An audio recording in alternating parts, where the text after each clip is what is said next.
En primer lugar, buenos días, gracias por venir y vosotros os preguntaréis, bueno, la gran mayoría de vosotros no porque lo sabe ya, pero ¿quién es o qué es el Real Centro Filarmónico de Córdoba, Eduardo Lucena? Según Maese Chencho y según algunos más, el Real Centro Filarmónico de Córdoba, Eduardo Lucena, pues es, o se puede considerar como la principal estudiantina apócrifa que ha existido o que existe, porque existe todavía mundialmente. Entonces, dentro de lo que es la propia institución y dentro de lo que es el mundo de la estudiantina y la tuna, pues ha sido principal y muy importante a la hora de funcionamiento, a la hora de vida y a la hora del repertorio, porque mucho se ha utilizado, mucho ha sido origen de otros y mucho se sigue utilizando. Entonces, claro, evidentemente de lo que vamos a hablar es de lo que ha sido la música, porque hablar del Real Centro Filarmónico es hablar de Córdoba, es hablar del origen de Córdoba, y ahora os iréis dando cuenta porque los cuatro grandes focos de la música típica y popular cordobesa fueron la banda municipal, fue el Real Centro Filarmónico, fue el conservatorio, y entonces dentro de todo este gran foco, lógicamente el Centro Filarmónico destaca sobremanera porque todos los que han compuesto conservatorio, los que han compuesto banda municipal, y se me olvidaba, y banda militar, que ha sido también muy importante, todos de alguna manera u otra han pasado o han formado parte del Centro Filarmónico, como ahora vais a ver posteriormente. Entonces, claro, yo voy a cortarlo en el 36, porque luego ya en Córdoba, en la parte de Córdoba, sí hablaré a partir del 36, o sea, a partir de la reorganización del Centro Filarmónico.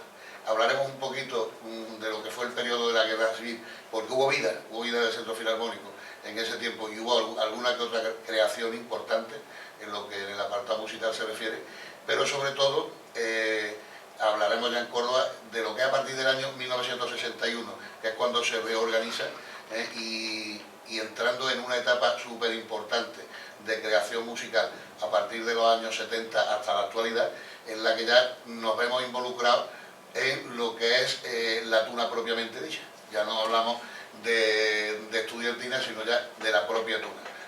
A partir de los años 70 ya empieza a haber creaciones y creaciones dedicadas a lo que es la música propia y especialmente para tuna, porque dentro de la tuna cordobesa, dentro del Centro Filarmónico, y ahí vemos también la relación de las tunas cordobesas con el Centro Filarmónico, en todo. Entonces vamos a ver un montón de creaciones y musicales que todos conocemos perfectamente, ¿no? Como pueden ser de tuno como son, porque todavía Rafael Lara, como fueron de Ramón Medina, y son piezas que todos conocéis perfectamente porque han dado la vuelta al mundo. Muchas veces habéis visto que dentro de la investigación que suelo dar por YouTube, ya incluso hay tunas en Colombia, en Venezuela, en Argentina, que interpretan canciones del repertorio del Centro Filarmónico. Y eso es digno de agradecer. Incluso temas prácticamente chirigoteros, como es el supuesto y falso himno a Córdoba de Rafael Castro, pues ha dado la vuelta, el Soy Cordobés, pues ha dado la vuelta al mundo, ¿no? Pues nada, la música en Córdoba, antaño perla del Islam, hunde sus raíces históricas en el arte de los dioses. Por eso no es exagerado afirmar que la capital de la mezquita se forra al compás de las notas que destilan la melodía divina. Tanto Abderramán II como Sirjah introdujeron y consolidaron el arte musical en Córdoba, en la que se fundó el primer conservatorio del mundo islámico, y desde Córdoba a toda Andalucía. Se realizaron invenciones técnicas y se crearon los cantos árabes conocidos como nubas, que hoy aún presentes y además súper importantes a la hora de hablar del flamenco. En los cantores marroquíes, incluso en algunos giros del flamenco español. Los andaluces, al asimilar la música oriental, la transformaron, convirtiéndola en algo propio y personal.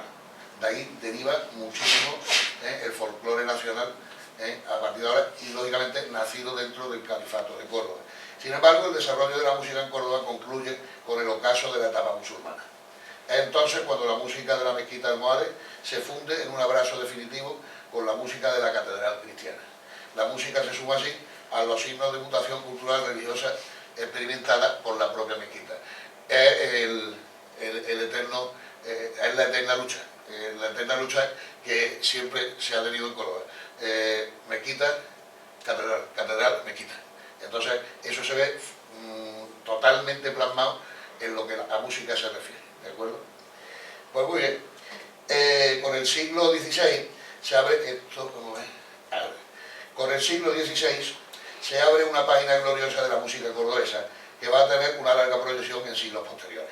La creación de la capilla de música en la catedral hacia 1525 sería el detonante revulsivo de una gran actividad y creación musical. Es en 1534 cuando nace en Córdoba Fernando de la Infanta, considerado como el músico cordobés más importante de todos los tiempos, que se trasladó a la corte donde tuvo el favor de Felipe II, quien sería su amigo y el dedicatario de toda su obra. En el siglo XVII nace con dos firmas musicales en Occidente. Junto a la densa nómina de compositores de Capilla de Córdoba, tiene nuestra ciudad una extraordinaria influencia lírico-musical en la persona del ilustre poeta don Luis de Góngora y Argote, al que todos conocéis, incrementándose en el siglo XVIII con las composiciones de los magistrales Agustín Contreras, Juan Manuel González Gaitán y Jaime Balius, que fue súper importante en el tema de canto y coro y el tema de canto gregoriano. Sin olvidar al insigne músico cordobés Antonio Caballero, maestro español del clasicismo y director de la Capilla Real de Granada, donde tiene registradas más de 211 obras. Incluso en la durante décadas declinante capilla musical de la catedral, el último tercio del siglo XIX verá un relativo resurgir de la misma, debido en gran parte al empuje personal de Juan Antonio Gómez Navarro. Juan Antonio Gómez Navarro es prolífico en obras, pero principalmente a la vez que todavía se sigue interpretando y es pieza fundamental y básica en el repertorio del Real Centro Filarmónico en Navidad, puesto que es un villancico. Es murciano, de Lorca, y formado en el Real Conservatorio de Madrid. Había llegado a cargo de maestro de capilla y primer organista en 1877. Permaneció hasta 1916, en la que se produjo su jubilación. Sin duda, desarrolló una amplia labor en Córdoba, no solo a través de su magisterio en la catedral, sino también como profesor de la Escuela Provincial de Bellas Artes, que luego sería el Conservatorio, y como compositor de música religiosa. Ciertamente fue uno de los músicos más relevantes de la vida musical cordobesa en entre siglos. La vida musical cordobesa, pues bueno, la música musical cordobesa osciló en esa época entre el teatro y el café, como prácticamente en toda España. En definitiva, una importante implicación de las administraciones públicas en la educación, en la cultura musical, la cual se vería acompañada por el decisivo papel de la sociedad que asume como motor el desarrollo cultural. Recordemos la continua creación de liceos, ateneos, así como de agrupaciones musicales de diversa naturaleza, bandas, orquestas, orfeones. Seguiría entonces un renacer musical bastante importante, lógicamente a escala nacional y a escala cordobesa. Surgen grandes músicos y compositores, como lo fueron también dos de los directores de la banda municipal, lo que hemos hablado antes, ¿no? Institución que en Córdoba fue creada en 1856. que más influencia tuvieron en la consolidación de esta. Fue Juan de la Torre Piedra, fallecido en 1903, tras dirigir la formación durante más de un cuarto de siglo, y José Molina León, director entre 1908 y 1910. Por entonces, y fijaos que se va a ir repitiendo constantemente, también director del Centro Filarmónico y autor de celebradas páginas de inconfundible sabor local. Con todo, la vida musical discurre desde hace tiempo por otros senderos. De especial relevancia es el auge que vive la música para el teatro, principalmente la ópera italiana y la zarzuela. Testigos de ellos serían el Teatro Principal, que desapareció en 1982 a causa de un incendio y que se recuperó posteriormente y ha sido la última sede del Centro Filarmónico a partir de 1961, hoy día actual, y es donde precisamente se va a celebrar la parte cordobesa del Congreso Iberoamericano de Túnez, que sería, que ahora lo vaya a ver, cómo era antiguamente y cómo ha quedado, es donde se va a celebrar, ¿no? Muy bien. Luego tendríamos el Gran Teatro, que abrió sus puertas, hoy día sigue activo, que abrió sus puertas en 1833 y se convertiría, y actualmente es el primer foco cultural de la historia en expansión. Dos importantes coliseos, sin duda, a los que habría que añadir el Teatro Moratín, pequeño teatro de muy corta vida, sito en la calle Jesús María, al lado de lo que hoy es el Teatro Góngora, y el Teatro del Recreo, que estaba más en la línea de los cafés cantantes, por otro lado, súper importante en la época. Y a raíz de esa época, hasta prácticamente los años 80, y hasta que lamentablemente entraron el tema de los CDs, las discotecas y demás, y entonces murieron lo que eran las orquestillas en Córdoba muy celebradas, como era por ejemplo en los Jardines de la Victoria, en la Pérgola Municipal, cosa que hoy día lamentablemente se ha perdido. Los cafés teatro hay que saber, por ejemplo, que Antonio Machín era muy asiduo a los cafés teatros en Córdoba.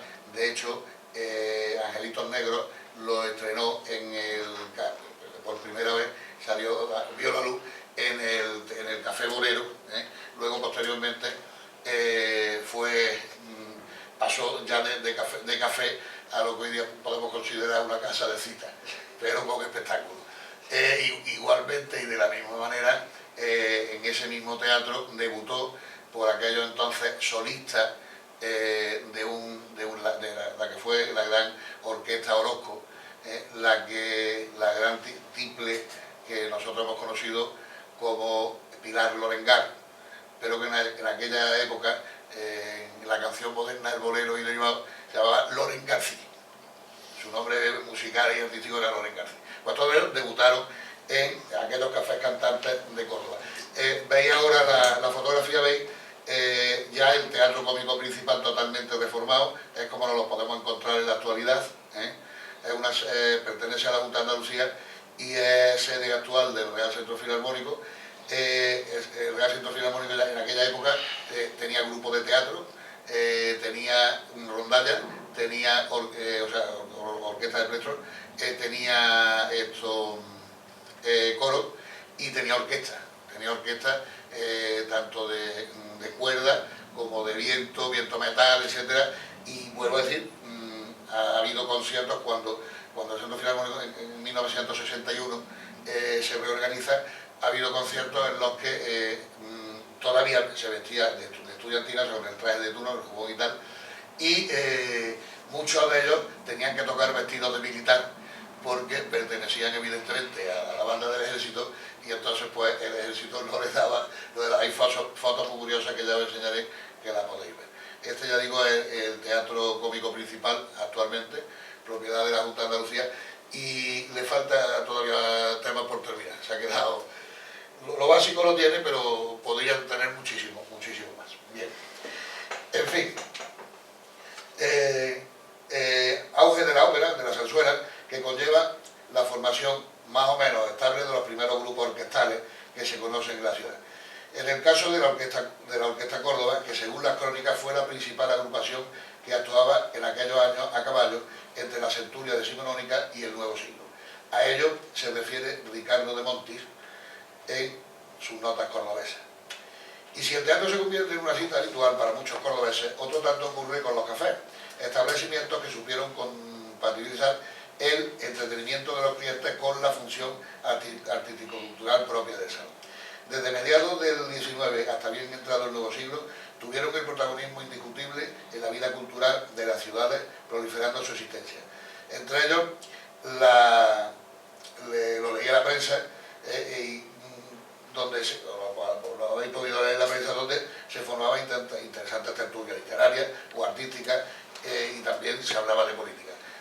ya no solo en los teatros, sino que también se puso de moda como tertulia en casa de personas principales y relevantes de la ciudad, ¿no? Bien, por otra parte, en esa Córdoba que vive Julio Romero de Torres, hasta su marcha a Madrid en 1915, otro aspecto de interés lo constituye el notable auge del asociacionismo.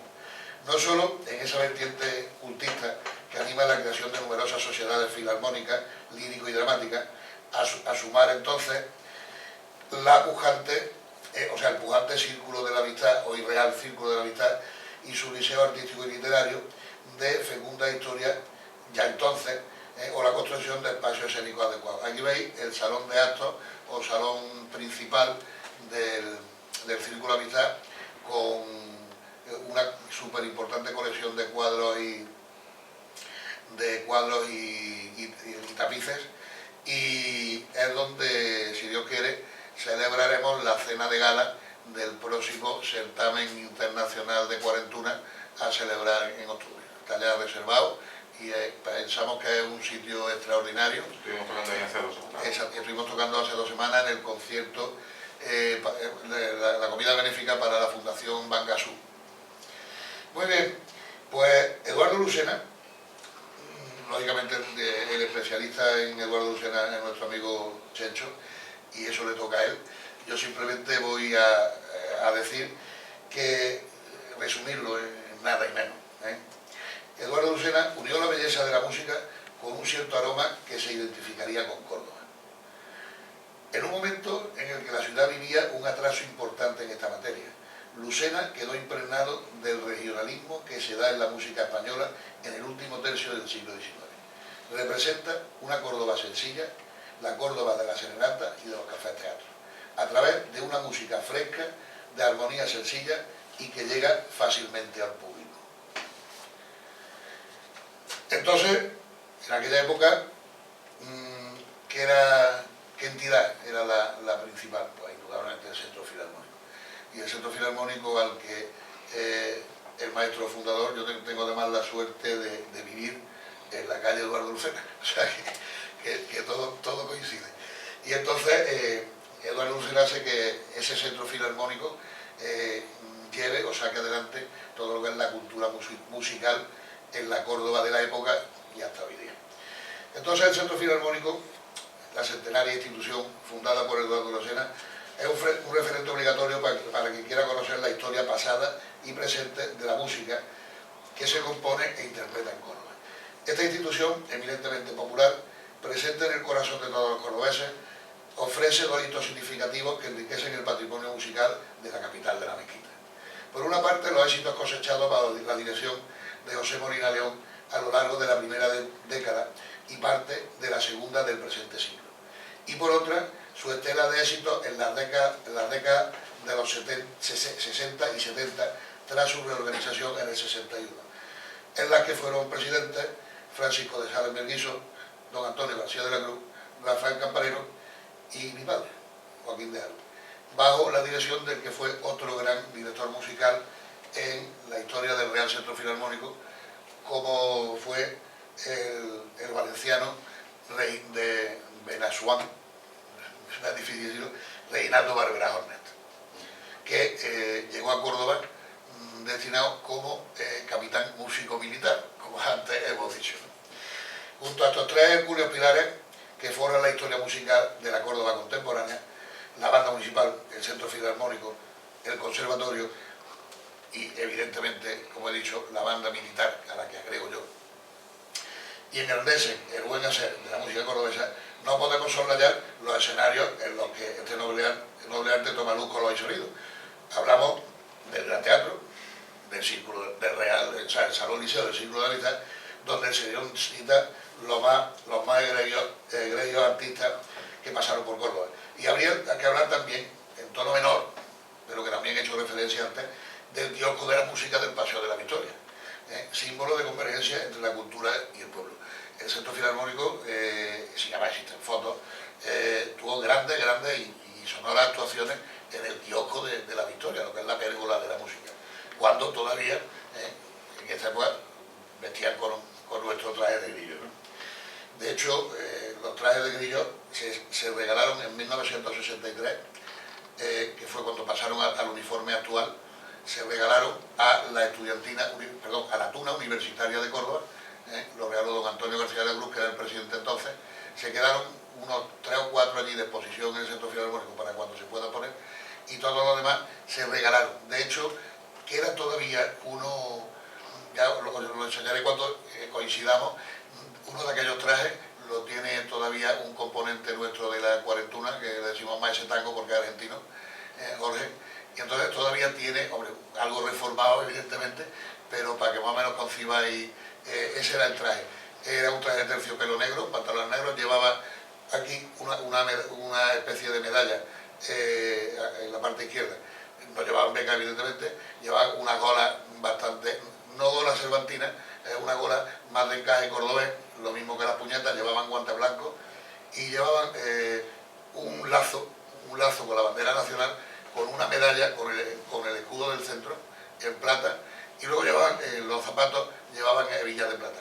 Tengo en casa todavía, no sé si en el centro quedará, pero yo sí en casa sí tengo una medalla de esas, la hebilla de los zapatos, la limonera, una limonera que llevaban en terciopelo, los guantes blancos y demás. Lo único que el traje de mi padre, eso lo donó al Centro Filarmónico, eso lamentablemente no lo tengo. En los primeros años sí llevaron bigodnio, pero luego era incomodísimo, hubo quejas, con lo cual se dejó de llevar. Muy bien. Como ya reseñamos al principio, son dos géneros musicales los que predominan en Córdoba. En esa época ya hemos visto la música religiosa y la música popular. En cuanto a la primera, ya hemos hablado, Juan Antonio Gómez Navarro, que nace en 1945 y muere en 1923. Hemos dicho que nace en Lorca, en Murcia. Fue el segundo de 7 hijos de un carpintero que abandonó los estudios de medicina por los de la música que ejerció en Madrid. A los 18 ganó una tesis de violín en el Real Conservatorio de la capital de España y tiempo después se reincorpora a su tierra. Entre 1960 y 1969, los últimos cursos de presbítero con la cátedra de canto gregoriano en el Seminario de Murcia, también ejerció como organista. Fue ordenado sacerdote en 1869 en Ocaña, Toledo, y se ocupó como organista entre 1873 y 1877 en la Iglesia Mayor de San Patricio. Fue también nombrado y se le dio la medalla de plata de la Sociedad de Amigos del País de Lorca. Llega a Córdoba en 1876 y allí en la misma catedral de Córdoba, ya digo, fue muy importante, muy considerado, y compuso también música profana, entre ellos valses, rigodones, polcas y una barcarola con letras del poeta cordobés Marco Rafael Blanco Belmonte, así como otras creaciones para piano, orquesta, banda, y escribió también una zarzuela, en cuya partitura, curiosamente, que existe, no aparece su nombre. Y con lo cual, todavía podemos poner eso, debido a su condición eclesiástica. Se estima que escribió más de 200 obras, cuando Córdoba lo reconoció al dar su nombre a una calle que actualmente está en la barriada de la electromecánica. Entre la música sacra que compuso un extenso repertorio entre misas, oficios de difuntos, de plegarias, marchas fúnebres, villancicos, siendo las más conocidas el Miserere en re menor, la cantata en Semana Santa, pero sobre todo, bueno, lamentaciones de Cuaresma, etcétera, sería largo, pero sobre todo la que compuso en 1892 su famoso villancico El Ruiseñor, una verdadera joya. Hablar, ya digo, del aspecto religioso, simplemente nos vamos a centrar en este, que fue el importante, y también miembro del Centro Filarmónico. Aunque hay otros con posterioridad, vamos a pasar ya de total a lo que es la música popular, o lírica, propiamente dicha. En cuanto a la música popular, su éxito del momento se explica dentro de este contexto de proliferación de agrupaciones, corales, rondallas, bandas, ya no solo en Córdoba, sino en toda España, surgiendo ligado en buena medida al de las primeras sociedades obreras. Aquí tenemos, hago un paréntesis, aquí tenemos un libro que dedica a la ciudad, al Centro Filarmónico, y otro a Eduardo Lucena. Veis ahí la fecha, son fotos de los originales, que son de gafas. Eso que lo tenía que decirlo después, pero... No, pero no tiene puesto tú en España, ¿no? No. Bueno, perdón. Prosigo. De hecho, el nacimiento de estas asociaciones debe ser Ateneo Obrero, círculos católicos, sociedades corales, revistas. Participación cultural del pueblo llano, que en su expresión puramente musical se fundamenta en elementos melódicos, rítmicos de inspiración folclórica. El popularismo y regionalismo idiomático que tienen el reflejo, lógicamente, en la composición. De ahí viene la idea de Eduardo Lucena. Así, tras el inspirado popularismo de Eduardo Lucena, muchos son los músicos que van a cantar a Córdoba.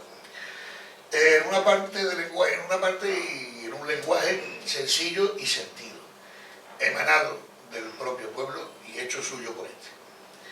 Así podemos hablar de un gran compositor cordobés como fue Cipriano Martínez Rúquer, que nace en 1871 y muere en 1924, que como compositor está considerado como uno de los más importantes del romanticismo español, junto con el polifonista Infanta y el malagueño Eduardo Ocón, junto como polifonista de la Infanta y el malagueño Ocón, ¿no? Como teórico fundó el Conservatorio Profesional de Música, que entonces era Conservatorio Provincial, del que fue director y catedrático de Armonía y Composición, además de miembro de las Reales Academias de Córdoba y Sevilla. De joven fue pensionado por la Diputación, realizó sus estudios musicales en Madrid, luego Francia, Italia, Alemania y Portugal. Gracias a su talento musical, Rúquer era apreciado por músicos como Tomás Bretón y Enrique Granado. Habría podido establecerse como músico en Madrid y haber gozado quizás de mayor gloria. Sin embargo, prefirió volver a su ciudad natal y dedicar a ella su talento y trabajo. Así, en la Escuela Provincial de Música realizó gran labor pedagógica como director y como profesor de piano, instrumento que, pese a dominar, apenas tocaba en público. En 1902 fundó el Conservatorio Cordobés, centro del que sería catedrático de armonía, así como el reconocimiento a toda esta labor y categoría de su actividad artística e intelectual. Recibió numerosos nombramientos y distinciones, que entre miembros de la Academia, títulos honoríficos en instituciones musicales en Portugal, Francia, Italia, etc. Tiene entre sus condecoraciones, figuraban cruces y encomiendas de Alfonso XII, de Carlos III, de Isabel la Católica y del Cristo de Portugal. Poseyó también las palmas de oficial de la Academia de Francia. La obra de Cipriano Martínez Rúquer está impregnada de elementos propios de la música andaluza, aunque no por ello deba ser considerada como típicamente nacionalista. Comparte con la de Eduardo Lucena la sencillez, la naturalidad y el melodismo, lejos de toda retórica o artificio, y muchos procesos armónicos que proceden también de la tradición clásico-romántica, muy alejados de las nuevas tendencias que empiezan a emerger entonces en la música europea. Tiene obras para piano, entre las que se pueden, la más conocida fueron bocetos líricos, melodías orientales, canto de mi tierra, serenata andaluza, serenata española, que no tiene nada que ver con la que ya conocemos de otros autores, seguidilla cordobesa. Tiene obras para orquesta, como pueden ser Adiós a Boabdil, serenata andaluza, y para mí la joya de la corona, que es Noches de Córdoba. Eso es una auténtica armonía en cuanto a composición se refiere. Y fue premiada con la medalla de oro en el certamen de música celebrado en Valencia en 1915. Y luego, por otro lado, no puedo dejar de nombrar la joya de la música de Plectro, que es Capricho Andaluz. Capricho Andaluz, de Cipriano Martínez Rúquer, magistralmente interpretada de siempre por la tuna cordobesa, impepinablemente por el Centro Filarmónico. Hoy día se sigue tocando, y ya digo, junto a Noches de Córdoba, la pondría en segundo lugar, puesto que Noches de Córdoba es, yo diría, el compendio de lo que Martínez Rúquer quiso hacer o dar a entender en su música. Y luego tiene una serie tiene una zarzuela, Quítese usted la ropa, una opereta, El peluquero de la condesa, tiene ensayos y trabajos como la música de banda, algo de música, pero todo principalmente dedicado al arte y a la herencia que Wagner dejó porque era un apasionado de él. Luego tenemos otro gran músico. Perdón. Ha tardado mucho.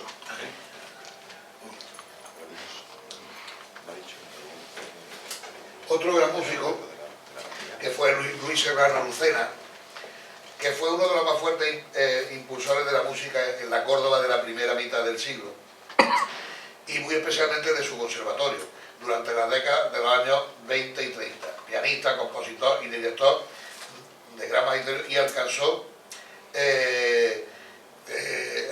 a darle clase incluso a tres grandes de Córdoba, como fue Ramón Medina, como Carlos Acá, hoy día sigue siendo el director del Real Centro Filarmónico de Córdoba, y Enrique Báez, otro gran compositor cordobés. En Córdoba fue nombrado director del Real Centro Filarmónico y del Conservatorio, donde organizó la orquesta y coro. A pesar de su prematura muerte, es recordado como una de las figuras más relevantes del panorama musical cordobés. Tiene sinfonía, villancicos, plegarias, himnos patrióticos, canciones. Falleció el 1 de noviembre de 1942, pero hay que resaltar piezas entre las que yo destacaría el Vals Polska a la alegre pandereta, con su correspondiente baile pandereta, y la jota coreana. Por aquello entonces, todos sabemos, efectivamente, todos sabemos que la jota y la diferente fueron piezas que yo considero piezas o vínculos de unión en la estudiantina de la época. Pienso que era la pieza que unificaba todo lo que era la naturaleza. Lógicamente había muchísimos tipos de jotas, que era la jota de estudiantina, pero dentro de esa jota de estudiantina hubo muchísimos tipos de jotas de estudiantina, dedicadas a Málaga, por ejemplo, dedicadas a Cádiz, etcétera, etcétera, etcétera, o a cualquier otro tema, no solo a las ciudades, evidentemente. Luego, no puedo dejar de nombrar a don Dámaso Torres García, que nació en Baza, en Granada, y falleció en Córdoba en 1984. Se asentó en Córdoba desde 1944 y dirigió la banda, fue músico, compositor y dirigió la banda municipal de Córdoba. Compuso para mí su pieza fundamental, que es la Marcha de la Ciudad de Córdoba, que quien primero, y a eso se le debe, el Real Centro Filarmónico le debe bastante, empezó a interpretar en todos sus conciertos. Hoy día no, lamentablemente, se va a volver posiblemente, es nuestra idea que se vuelva a interpretar en el concierto de clausura del próximo Congreso Iberoamericano en Córdoba por el Centro Filarmónico, puesto que se está ensayando ya. O sea que, y entonces para mí es el himno oficial, este sí es el oficial de Córdoba. La marcha es una auténtica preciosidad. Y entonces, ya digo, su última aparición en público fue el 21 de marzo de 1980, poco antes de morir, que el Ayuntamiento de Córdoba le dio un homenaje. Tenemos también a Francisco Romero Galvez, que también nació en Córdoba, y la Junta Directiva,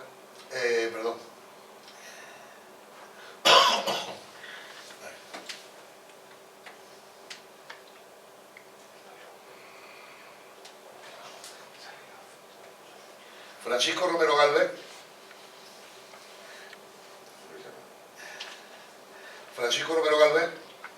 nace en Córdoba el 12 de febrero de 1880 y muere el 22 de diciembre de 1915.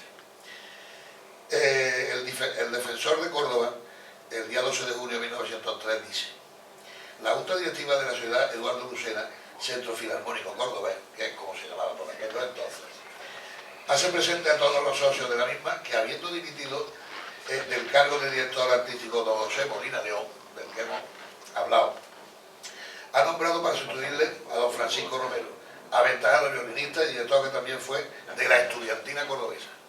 Fue director de la estudiantina cordobesa. De hecho, sustituyó a Molina León en la dirección de dicha agrupación. Ya en 1898, un joven, Francisco Romero Galvez, que con tan solo 18 años se hacía cargo en ella hasta 1902, momento en que la estudiantina cordobesa se disolvió, reorganizándose, como veremos, en octubre de ese mismo año. ¿De acuerdo? O sea que con 18 años ya dirigía la estudiantina cordobesa. Con el centro, Romero estrena 2 obras, al menos, que se sepa. El 6 de septiembre, en el gran festival organizado por el centro, en la Plaza de Toros, estrena la jota para coro y orquesta Mi Tierra. Además de un arreglo de Romero para la polca la maquinista, que era de clave, efectivamente. Y el 26, de igual mes, en la tienda o caseta del Ayuntamiento de Feria, hace lo propio con una danza habanera propia de él, ¿no? Finalmente también en el Defensor de Córdoba del 28 de octubre de 1903 se anuncia que Molina León ha vuelto a tomar posesión del cargo de director artístico, siendo nombrado su director don Francisco Romero Galvez y director de coro don Jacobo Letón.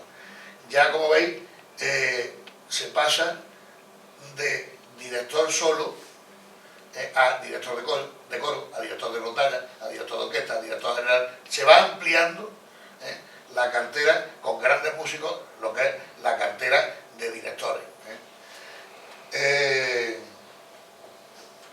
Bien,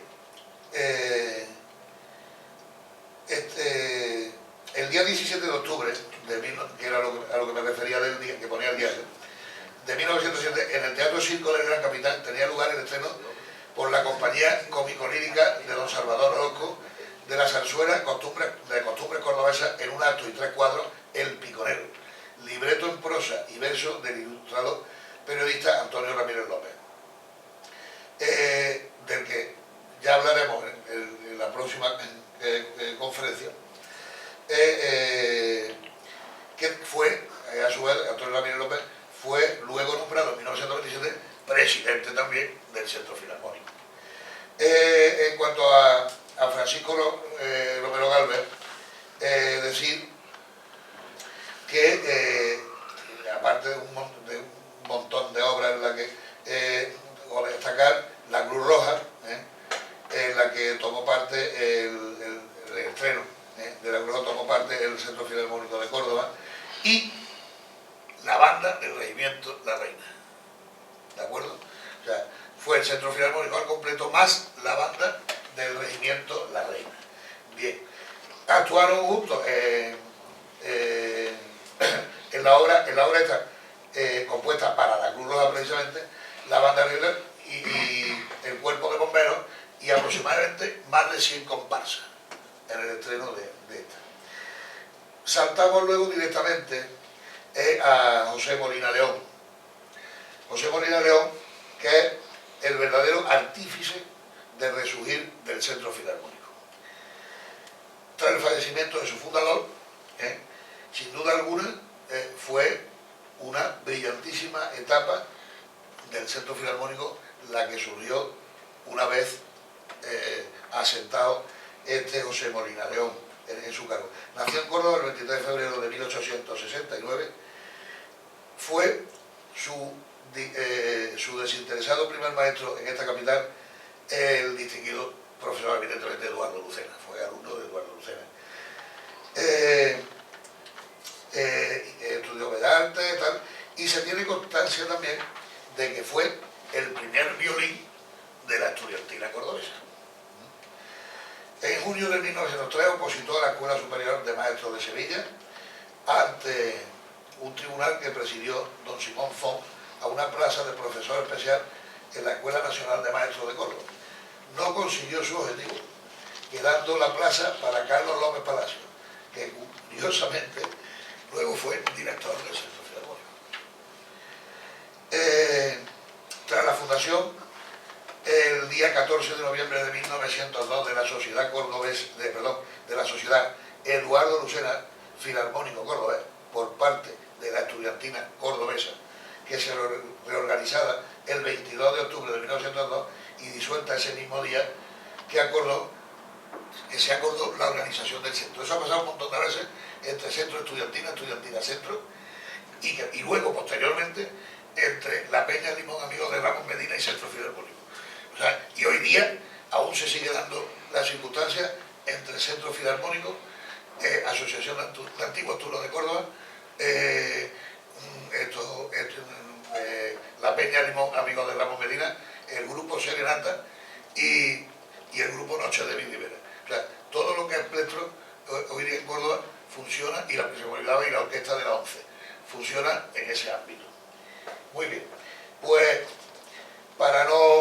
podríamos hablar de, ya digo, por la importancia que él tiene, podríamos seguir hablando un montón de José Molina León, de todo lo que se consiguió en la época.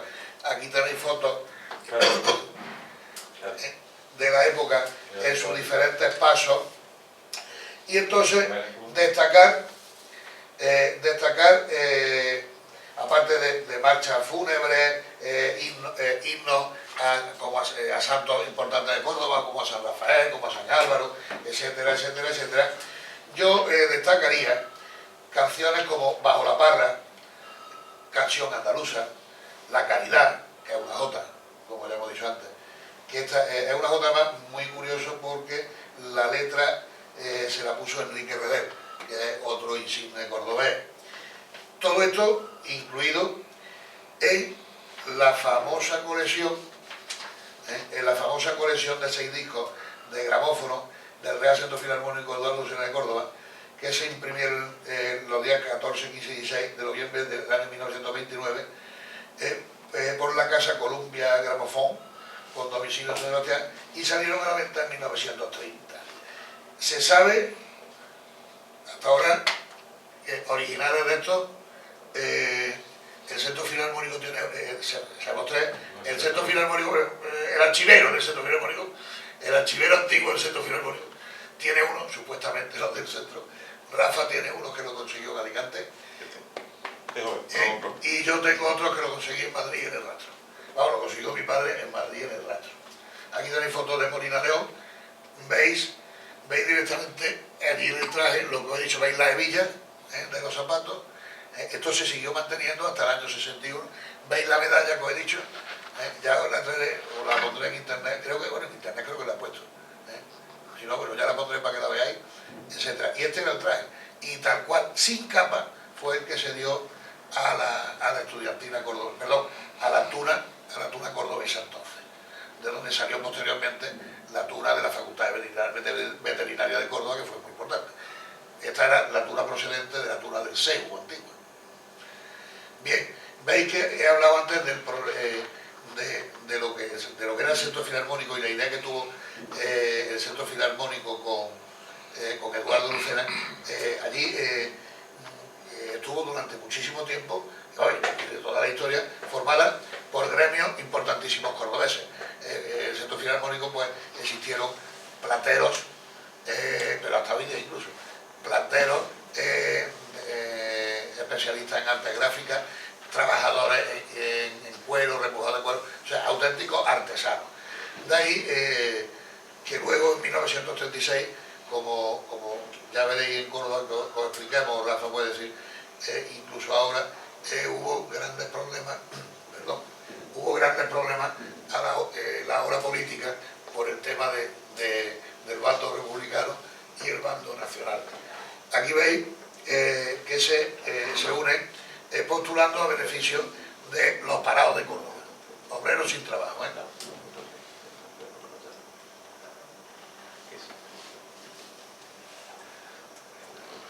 Aquí tenéis al Centro Filarmónico Cordobés en 1909, una fotografía en 1909, que me parece que en el patio de los Naranjos. Bien, pues de Molina León, y además obras de las principales que ha tocado la estudiantina del Real Centro Filarmónico de Córdoba, pues Paseillo a Guerrita, a Córdoba, que es una jota para coro y orquesta, El Gondolero, la Barcarola, o sea, el Gondolero, que es una barcarola, letras de Manuel de Palacio, Mi Cantar, que es una jota, Los Tunos, jota, gran trabajo de Rafa, al recuperarla junto con Maese Baturriato y colgarla en YouTube. Fue un gran trabajo. De hecho, luego el Centro Filarmónico tuvo la gracia y honor de montarlo también, cosa que nosotros no nos esperábamos, pero al final lo hizo, junto con otra más. Amor de Estudiantes, otra Jota. El Bar de las Banderas, que si Dios quiere, vamos a hacer todo lo posible para que se monte y se vuelva a representar como entonces en el Congreso en Córdoba, pero además que se va a hacer incluso con panderetas.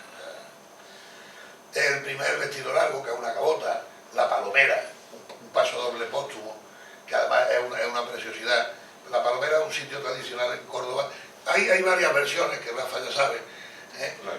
Exactamente, entonces, que si es el sitio, un sitio típico cordobés donde hay una fuente y donde se suele ir de perol, o de fiesta campestre, que es en definitiva lo que es un perol, o bien una zona, o bien hay varias ascensiones. Luego tiene Eco de mi tierra, que es un paso doble, Bajo la Parra, que está grabado precisamente en los discos estos que hemos hablado de Pizarra, que es un encanto. La Caridad, que es otra jota, y Ole mi Córdoba, que es un pasacalle. Podríamos hablar, ya digo, hay muchísimo, porque además fue un compositor totalmente prolífico, ya he dicho, en el Centro Filarmónico, y muy importante. Gracias a Dios se están recuperando muchísimas obras. Las partituras creo que las tenemos casi todas, muy poquitas faltan, y hoy día de la colección del Real Centro Filarmónico se están escaneando todas, con lo cual va eso. Tenemos también, bueno, las dos últimas que compuso, que fueron un pasacalle a la Reina Victoria, que interpretó la estudiantina del Centro Filarmónico, un paso doble Alfoso, que también interpretó. Otro que tenemos importante es José de Pablo Barbudo. Mencionarlo de pasada porque fue un renombrado director, no fue muy prolífico en obras, pero nombrarlo porque fue director de esta entidad en la etapa de 1920, siendo presidente de la entidad Antonio Ramírez López, del que muy poco se conoce, salvo que fue un excelente violonchelista y director, simplemente. Y que destacó en la etapa en la que el Centro Filarmónico viaja a Marruecos en 1928 y en la grabación del primer disco, en 1929. Esto es lo que podemos hablar de José de Pablo Barbudo por ahora, en lo que se ha investigado, porque la verdad no ha sido un tío que haya salido. Luego tenemos Francisco Algabaluque, que nace en 1971, pero nadie sabe cuándo murió. Fue abogado, nació en Castro del Río, eso sí lo sabemos, abogado, agricultor e empleado. De decir que él principalmente hizo marchas de Semana Santa y hay que decir que es considerado el himno de Castro del Río, que se llama El Legionario, que es una marcha muy alegre, yo pienso que excesivamente alegre para Semana Santa, es más, efectivamente, eso de legionario. Y lo que sí destacaríamos, que sería Bocetos Cordobeses.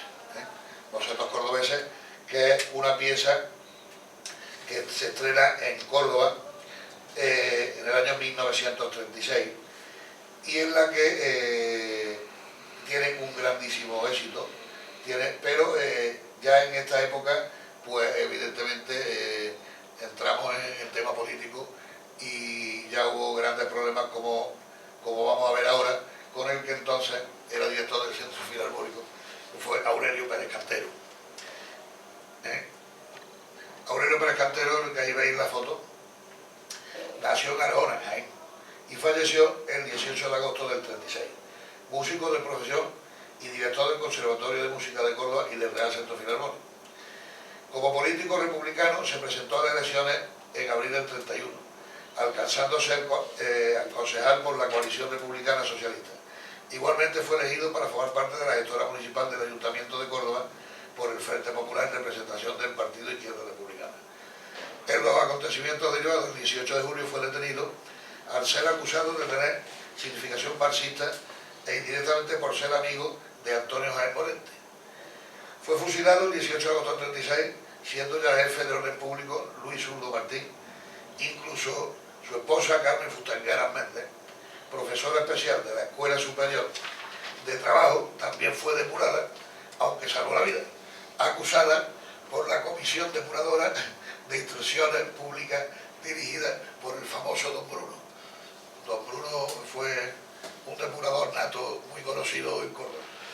Y según consta, fue depurada por izquierdista e incondicional de Antonio Jaén Morente, de su marido, y religiosa, y pertenecer a la Federación de Trabajadores de la Enseñanza, y no haberse adherido, por tanto, al glorioso movimiento nacional. Bien, podríamos hablar de Antonio Arévalo García, que además fue periodista, perteneció al Centro Filarmónico, tiene sus composiciones, como puede ser Musa recogida, porque este era de los típicos que, al ser poeta, iba sacando poesía. Pero luego dice, oye, ¿y si le ponemos música? Y le sacaba música. Así tenemos que, de libros como era Musa del Pueblo, Cantares, o de la vida del alma, va sacando. Era un gran amigo de Julio Romero de Torres y del guitarrista Nazario, que era también gran amigo de Romero de Torres y gran amigo a su vez de Eduardo Lucena. De hecho, se conoce que, según cuentan de las miles de versiones que hay, y luego Rafa nos lo puede explicar, que cuando componen las primeras notas o acordes de lo que era la pavana, la famosa pavana de Eduardo Lucena, pues era precisamente el guitarrista que la escribe, según cuentan, en el ventanillo de mármol de un bar. Escribe las primeras piezas, pide un lápiz y en el ventanillo de un bar. Y su gran amigo era precisamente Nazario, y ese día precisamente iba acompañado con él, que le hace los primeros arpegios o acordes en guitarra. Cuenta. Ya digo, esto no está escrito en ningún sitio, es simplemente voz populi, ¿no? Destacar que se me había pasado interminablemente de Pérez Cantero, dos grandes obras que la interpreta hoy día el Centro Filarmónico. Una es Abre tu reja y otra es Platero Cordobés. Luego tenemos a Antonio Arévalo García, que nació en Bugalance y fue procurador de los tribunales. Aquí veis los famosos discos que hemos mencionado antes, que pesan una alta y están encuadernados, parece, en hierro. Y ahí veis la foto de Eduardo Lucena, de Martínez Lucas, de Molina León, etcétera, etcétera, etcétera. Y esto es ahí veis la portada, contraportada, y entonces luego van las 6 fundas con los 6 discos, entre ellos Viene bajo la parra, etcétera, etcétera, etcétera. ¿De acuerdo? Que ya digo, hoy día se conocen la existencia de 3, Rafa tiene uno, yo tengo otro, y... Yo tengo ese. Entonces, entonces, bien, sí, bueno, es la única foto existente. Sí, sí. Es el parque de mi casa, ¿no? Sí. Entonces tenemos a Antonio Arévalo García, que también, ya digo, fue procurador, también fue poeta, y también compuso. Antonio Jiménez Román, que fue director del centro, y compuso una jota que se llamaba Los Estudiantes, ¿de acuerdo? Jacobo Lestón Figuerola. Ya voy a pasar rápido a los que fueron compositores y sus posteriores, y los que fueron las que fueron sus grandes creaciones. Jacobo Lestón Figuerola pues compone Lolita, que es una jota acabada el 28 de enero de 1915, estrenada en la Plaza de Toros de Córdoba, A medianoche, con letra de Rafael Fuentes. Recuerdos de la mariposa. Se conoce, gracias a la investigación de Rafa, la fecha de estreno, pero no voy a dar el coñazo. Recuerdos de la mariposa, o Remembranza de la mariposa, por un amigo, que es un gran vals coreano. Ya veis que lo de los grandes vals coreanos, con las serenatas coreanas, se pone muy de moda. Rafael Vidaurreta Pérez, con su Mitridato, que es un paso doble.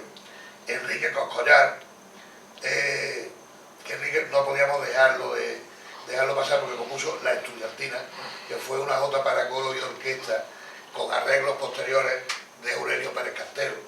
Alfonso Rodríguez de Losada y Santisteban, autor del primer pensamiento, una polca para piano. Y finalizando ya este recorrido por la Córdoba musical del Real Centro Filarmónico de Córdoba, o de la música compuesta por autores cordobeses para la estudiantina cordobesa. Estos son los dos primeros libros habidos del Centro Filarmónico. El último no lo he puesto porque es el que conocéis actualmente, que es el que ha hecho Rafa, que ahora lo enseñaré, pues lo tengo por aquí. Esto es Ruta Romántica, escrito, como veis, por Antonio Caballero Guadí, que es más que una entretenidísima crónica de viajes, de los últimos viajes a Londres en la época graciosa del Centro Filarmónico, como antes hemos referido, y este el último, que es un bodrio campero, que es la historia del Real Centro, contada por Luis Palacio Bañuelos, hasta cierto tiempo, hasta que Rafa escribió el suyo, fue lo único verdaderamente existente, pero que tiene mucho bodrio, mucha mentira, hombre, tiene aportaciones indudablemente, pero que se ha fiado más del acervo boca a boca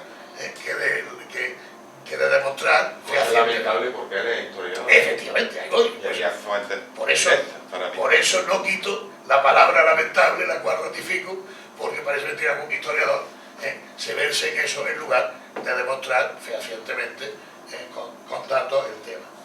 Muy bien. Entonces, como iba diciendo,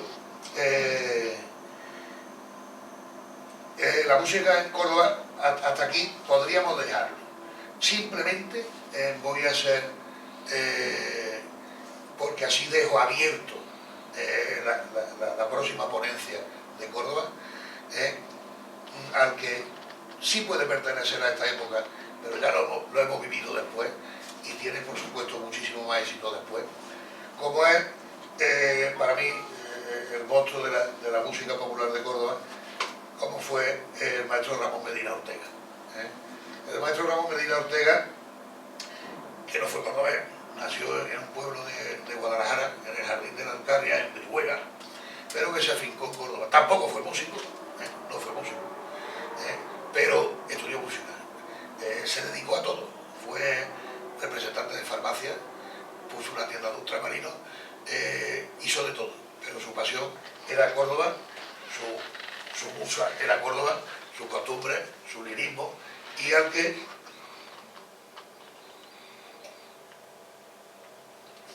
le dio su vida para que ahora un desagradecido ayuntamiento, al remodelar la plaza a la que él le dio vida, como es la plaza de San Agustín, lo haya colocado su estatura después, o sea, su estatua, perdón, su busto de medio cuerpo, cuando se le hizo el homenaje del cual hay fotografías, etc. Y se le puso hasta una fuente delante, etcétera, etcétera. El año pasado fue el aniversario de su muerte, fenomenal, aportaciones, genial. Y ahora está el busto, lo han colocado, termina la remodelada plaza y lo colocan encima de un de luz, un aparato de esto, una casilla de luz, y entonces en una esquina. Tengo fotos, si queréis luego la enseño. En una esquina. Él ocupaba la plaza, el puesto central. Lo han puesto en una esquina de espalda y no pone quién es. Eso. Le ha quitado la blanca de No sabe quién es. Qué O sea que ahí barbaridad. llegas tú, miras y dices, bueno, aquí hay justo un tío, pero ¿quién es? Está castigado contra la pared. Sí, y encima en un aparato de estos de Una luminaria de eso, un volardo de luz. Exactamente. Bueno, entonces, de Ramón Medina, ya digo, ya hablaremos. Además, tengo que también hacer otra ponencia sobre él el día 20 de mayo, con motivo de la fiesta típica de Córdoba en mayo. Y de Ramón Medina, pues podría estar hablando para días y horas, ¿no? Entonces, lógicamente, he pertenecido a la Peña del Limón, he cantado con su hijo, he cantado con su niño bonito como era José Molina Prieto, y porque estas canciones de pues, Camino del Santuario, Campana de la Mezquita, La Mujer Cordobesa, Cañita de las Flores, Serenata de la Mezquita, en fin. Hablando de Serenata de la Mezquita y de otras canciones más, con él siempre hay que poner a Francisco Arévalo, que fue otro socio del Centro Filarmónico gran poeta y escritor, porque Serenata de la Mezquita, la música sí es del maestro, pero la letra de Francisco Arevalo, que también compuso mucho, o sea, escribió, perdón, mucho más. Pues antes del punto final,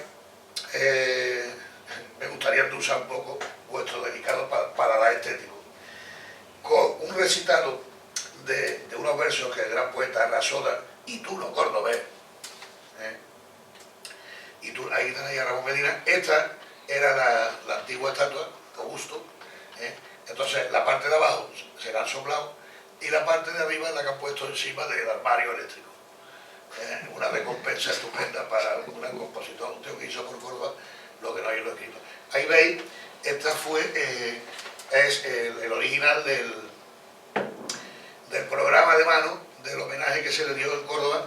Puedo decir que estuve presente, era un mindundi, y estuve incluso en el escenario haciendo del niño, el que veis ahí aquí abajo, que es el Pepe Molina Prieto, que es el que lo sustituye y compone después en la Peña Limón y los amigos de los Molina.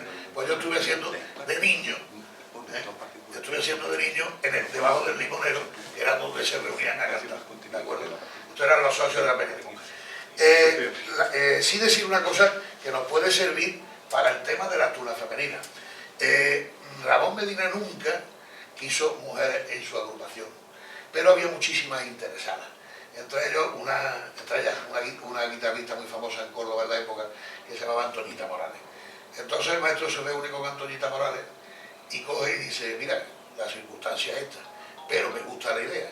Y formó un grupo que se llamaba Las Nenas de San Agustín, dirigido por esta, y entonces totalmente independiente. Duró muy poco tiempo, pero existe. De hecho, el maestro hace referencia a ella en varias de sus canciones. ¿Sobre qué año? Esto fue en el año 60.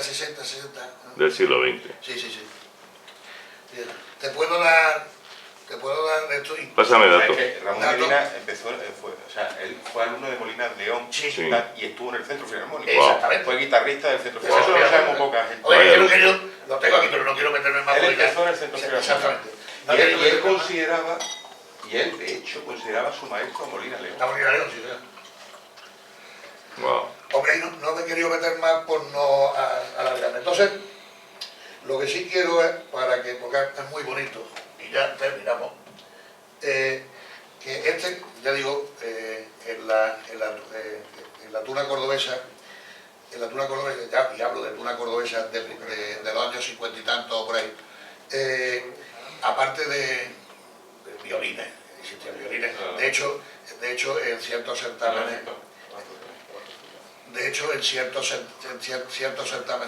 a la tuna cordobesa se le ha eliminado, después de haber oído por llevar instrumentos no impropios de la tuna. Qué barbaridad. Sí. 1959 fue un... Qué barbaridad. Por llevar, entonces, violines, flautas, hay una obra que es de Eduardo Lucena, que es una preciosidad, se llama Popurrí de Ira Andaluces, que la estudiantina cordobesa, la tuna cordobesa y el Centro Filarmónico siempre la ha interpretado con solo de flauta, porque ha tenido dos grandes tunos ahí, como era Pepe Timoteo, compositor, José Timoteo Franco, que era de la tuna, y su hijo Paco Timoteo, que vive hoy en Madrid, jubilado ya, que también interpretaba de manera genial. Los dos también músicos militares, curiosamente. Entonces eso. Y entonces también tenía rapsodas. El Centro Filarmónico en aquella época, ya no solo eso, sino que se sabe que en 1965 la famosa bailarina cordobesa Maruja Casalla dio clases particulares a la tuna cordobesa de baile, para que todos los tunos cordobeses supiesen bailar. Existe. Ahí además está escrito en la revista del Ateneo de Córdoba, o sea que viene esa curiosidad. Y luego decir que ya digo, había rasodas entre ellos, el que fuera muerto hace poco, gran cronista de Córdoba, como fue Miguel Salcedo Hierro, y otro, Juan Morales, miembro de la tuna cordobesa, eso es lo que quiero decir, y Juan Morales Rojas, que también fue miembro de la tuna cordobesa, su hijo Juan Carlos, miembro de la tuna cordobesa, y el recientemente fallecido Álvaro Morales, Alvarotti, que era solista nuestro, también fallecido recientemente. Pues Juan Morales le dedica al Centro Filarmónico una bonita poesía que para mí recalca lo que tiene que ser el espíritu de la tuna, más o menos su esencia, y se llama Al Centro Filarmónico.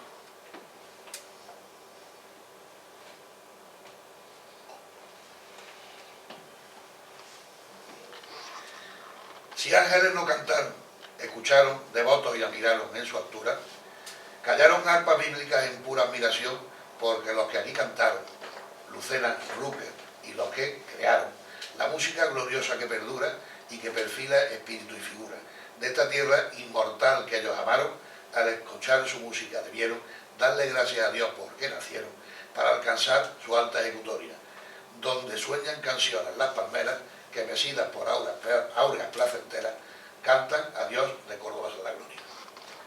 Esto fue escrito por Juan Morales, precisamente para el Real Centro Filarmónico. Y con esto nada más, espero no haberos aburrido, dormido o derivado.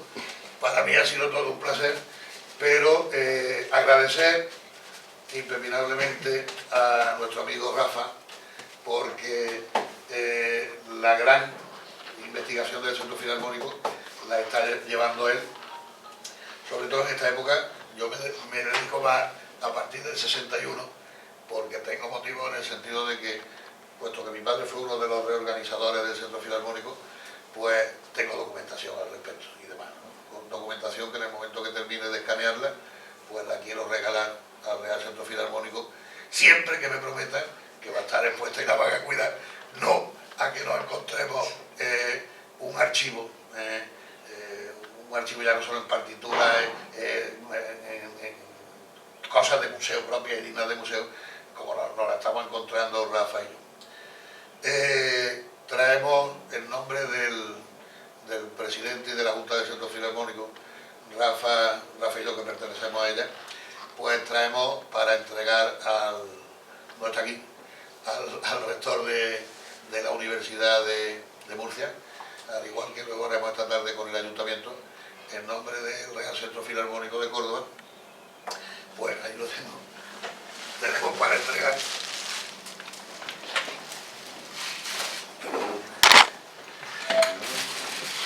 Tenemos para entregar un libro que luego Rafa, si quiere gustosamente, que el autor le puede dedicar.